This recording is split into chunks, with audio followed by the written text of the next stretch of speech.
নিজেরা একটা ভোটে জালিয়াতি করব না, আমরা একটা ভোটও অন্য কাউকে জালিয়াতি করতে দেব না।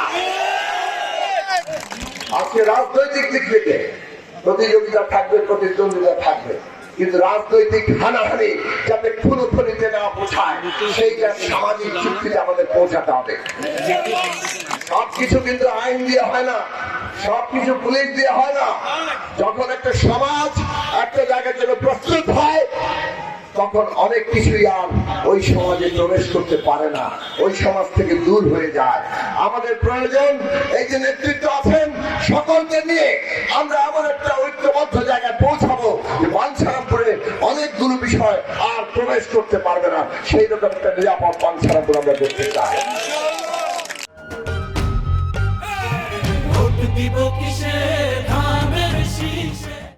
এই উন্নত আর নিরাপদ বাঞ্ছারামপুর গড়ার আমাদের স্বপ্ন পরিকল্পনা যদি মাতলা মার্কা বিজয়ী হয় আর যুগপৎ জোট সরকার গঠিত হয়, এগিয়ে যাবে না?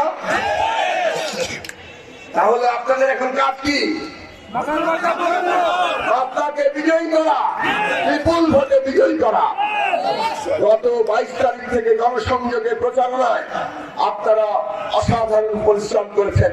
এত অল্প সময়ের মধ্যে মাত্রা নতুন একটি মার্কা তাকে সারা বাঞ্ছারামপুরে পরিচিত করে তুলেছেন, ঘরে ঘরে নিয়ে গেছেন।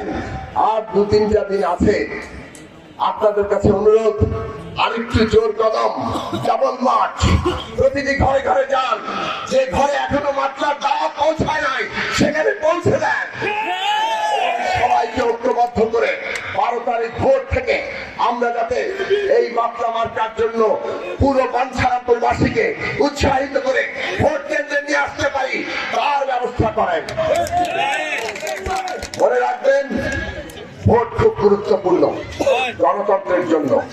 54 বছর ধরে আমরা ভোট নিয়ে খালি খাচ্ছি, তাই আমরা চাই একটা সুষ্ঠু ভোট।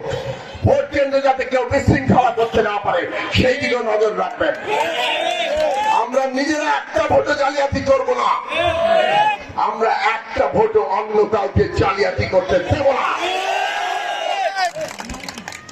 আমরা সুষ্ঠু ভোট হওয়া চাই। ভোট শেষে গণনা করে ফলাফল সই স্বাক্ষর করে বাড়ি ফিরবেন, মাত্রা মার্কা জনগণের ভোটে বিজয়ী হবে, এইটা আমরা আশা করি।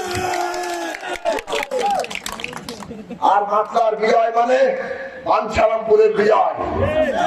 আর বাঞ্ছারামপুরে এই বিজয় ঘটা মানে যে নতুন করে বাংলাদেশ গড়ে তোলার সুযোগ পেয়েছি, সেইটা এগিয়ে যাওয়া। আশা করি আপনারা সবাই সেই লক্ষ্যকে এগিয়ে নিয়ে যাওয়ার জন্য আপনাদের সর্বাত্মক চেষ্টা করবেন।